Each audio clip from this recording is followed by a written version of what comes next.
Student Olympic association द्वारा आयोजित इस खेल समारोह के उद्घाटन समारोह में हमारे बीच उपस्थित सम्माननीय अध्यक्ष डॉक्टर भगवत सिंह जी, महासचिव डॉक्टर प्रदीप भारद्वाज जी, सम्माननीय श्री प्रदीप पारगी जी, सम्माननीय श्री तिवारी जी, मेरे मित्र और अभिन्न सहयोगी सम्माननीय श्री तारिक भाई, मंच पर उपस्थित सभी सहयोगीगण, इस अवसर पर पूरे भारत से पधारे मेरे सभी खिलाड़ी साथी, उनके साथ पधारे उनके मैनेजर और कोचेस। मुझे थोड़े दिन पहले तारिक भाई ने बताया था कि एक ऐसा कार्यक्रम ओलंपिक एसोसिएशन द्वारा किया जाता है। तब मुझे लगा कि ये महज एक कागज पर काम करने वाली संस्था होगी, लेकिन आज यहाँ देखने के बाद मुझे लगा कि डॉक्टर वानर और भारद्वाज जी की जो टीम इतना बड़ा काम कर रही है, वो शायद भारत की सरकार या किसी प्रदेश की सरकार भी नहीं कर पाती।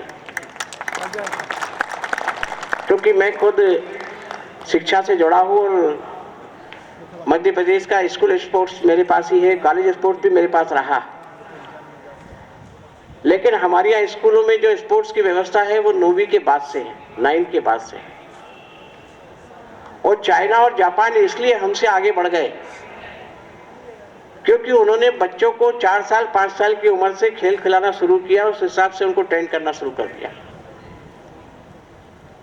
और शायद ये एसोसिएशन यही काम कर रही है। इसलिए मैं इस मंच से इस एसोसिएशन को और आप सब लोगों को बहुत बहुत बधाई देता हूं, धन्यवाद देता हूं। ये कोई मेडल के लिए या अपने नाम को आगे बढ़ाने के लिए आप लोग नहीं काम कर रहे, क्योंकि इसका सर्टिफिकेशन किसी भी फायदे के लिए आपके साथ नहीं जुड़ा होगा। लेकिन इस देश में जहां की कहावत है कि पहला सुख निरोगी काया, उस चीज को आगे बढ़ाने में शायद ये संस्था सबसे आगे बढ़ रही है।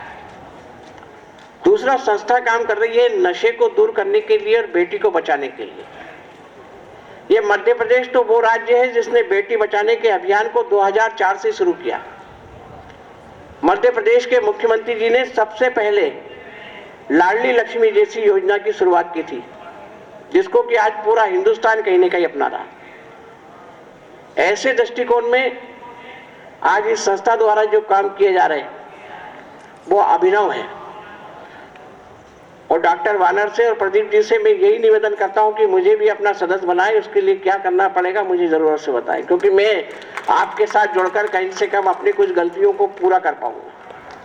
क्योंकि जितनी ईमानदारी से आप लोग काम कर रहे हैं, मुझे लगता है कि शायद बहुत कम संस्था ऐसी होगी जो इसके लिए काम करती है। नहीं तो बहुत लोग नाम के लिए काम करते हैं, लेकिन आप देश के उन नौजवानों को जो कहीं न कहीं छूटे हैं, कहीं न कहीं पीछे रह जाते हैं, उनको गेम से आप जोड़कर आगे लाने का प्रयास कर रहे हैं। और मैं ये जानता हूं कि जब तक हम फिजिकल फिट नहीं होंगे तब तक आगे नहीं बढ़ सकते। अक्षय कुमार कहता है कि नहीं कहता, फिजिक हिट हो तो बहुत, फिट हो तो हिट हो, फिट हो तो हिट हो बॉस। इसलिए फिट होने के लिए हमेशा खेल से जुड़ा होना चाहिए। मैं सिर्फ एक छोटी सी घटना के कारण खेल से जुड़ गया। मेरा खेल से बहुत कम वास्ता रहा, लेकिन जो बचपन में खेल खेले जाते हैं उन खेल को खेलता रहा। लेकिन मैं जब एक बार इस भोपाल के सबसे बड़े कॉलेज का प्रेसिडेंट बना, और प्रेसिडेंट बनने के बाद हमने एक रिकॉर्ड तोड़ा था 22 साल का। और 22 साल का जो रिकॉर्ड तोड़ा था उसके कारण से हमारे अंदर कहीं ना कहीं गुरूर आ गया था। और पॉलिटिशियन हमेशा थोड़ा सा प्राउड होते हैं, ये तो आपको पता ही है, एक को छोड़कर वो हमारे देश के प्रधानमंत्री जी। अभी उन्होंने कैसे कैसे लोगों को प्राउड निकाल दिया, आपने देख लिया, देखा कि नहीं देखा? इतना जोरदार काम हमारे प्रधानमंत्री जी ने किया, तो मेरे अंदर भी वो प्राउड आ गया था। और प्राउड आने के कारण अगली बार हम उतने रिकॉर्ड से हार गए। जो नया रिकॉर्ड हमने बनाया था वो रिकॉर्ड हमने खो दिया। और खोने के बाद जैसा कि होता है पॉलिटिशियन में कि अपनी खींच मिटाने के लिए एक दूसरे पे दोष देते हैं। हम 3 दिन तक तो कॉलेज में गए नहीं क्योंकि हार का एक वो था हमारे ऊपर। चौथे दिन गए तो बैकडोर एंट्री से हमने कॉलेज में प्रवेश लिया और हमारे ग्रुप के सब बच्चे बैठ गए और हम लोगों ने आपस में बात की कि इसने हरवा दिया, इसने ऐसा कर दिया, इसको ऐसे करना, इसको ऐसा करना, साल भर इसको परेशान करना अपने को। हमारी रणनीति बन गई, स्ट्रेटेजी बन गई। और जब हम वापस जाने लगे 1 घंटे बाद तो हमारे जो खेल के टीचर थे, स्पोर्ट्स ऑफिसर डॉक्टर अजीज कुरैशी, उनकी खिड़की का दरवाजा हमारे जहां हम बैठे थे उधर खोलता था। वो शायद हमारी बात को बहुत ध्यान से सुन रहे थे। तो डॉक्टर कुरैशी जी ने हमको बुलाया कि देखो तुम्हारी बात हो गई क्या? हमने कहा सर हो गई। बोले फिर क्या तय किया? मैंने कहा जब आपने जब सुन ही लिया तो उसके बाद बताने की जरूरत क्या है? बोले नहीं, तुम अगले साल फिर जीतना चाहते हो ना? हमने कहा बिल्कुल जीतना चाहते। तो बोले तुमने जो स्ट्रेटेजी बनाई है कि जिससे किसी को मारना है, किसी से पीटना है, किसी का बिगाड़ना है, इससे तुम जीत नहीं पाओगे। और अगर तुम्हें जीतना है तो तुम खिलाड़ी बन जाओ। तो हमने कहा खिलाड़ी बनने थोड़ी आए, हम तो पॉलिटिक्स करने आए। तो बोले मैं ये नहीं कह रहा कि तुम पॉलिटिक्स मत करो, लेकिन पॉलिटिक्स करना है तो खिलाड़ी बन जाओ।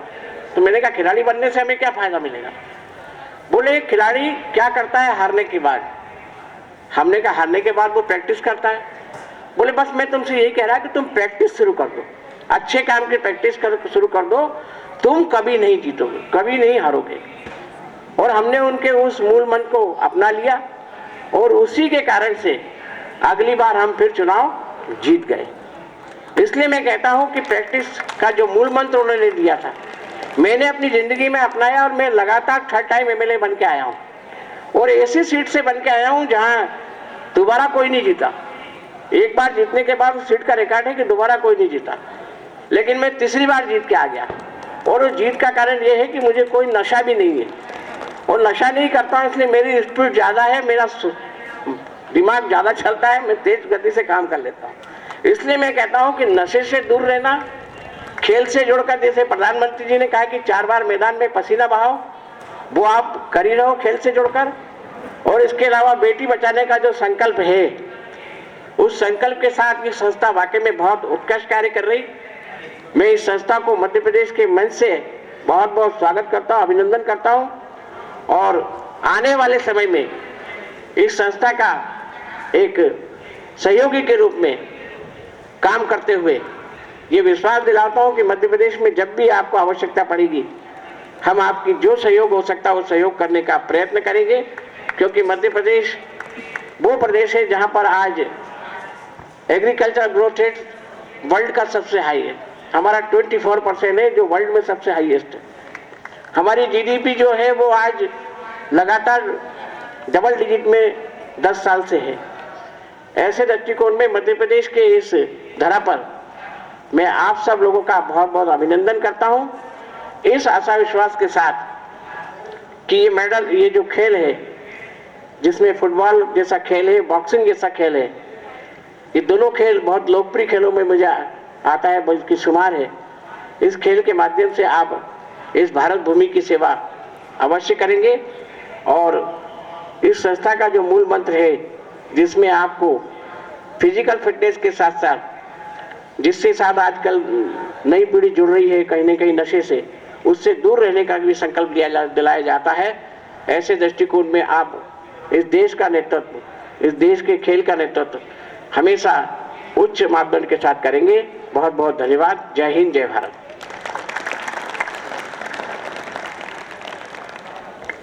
बहुत बहुत धन्यवाद आदरणीय दीपक जोशी जी।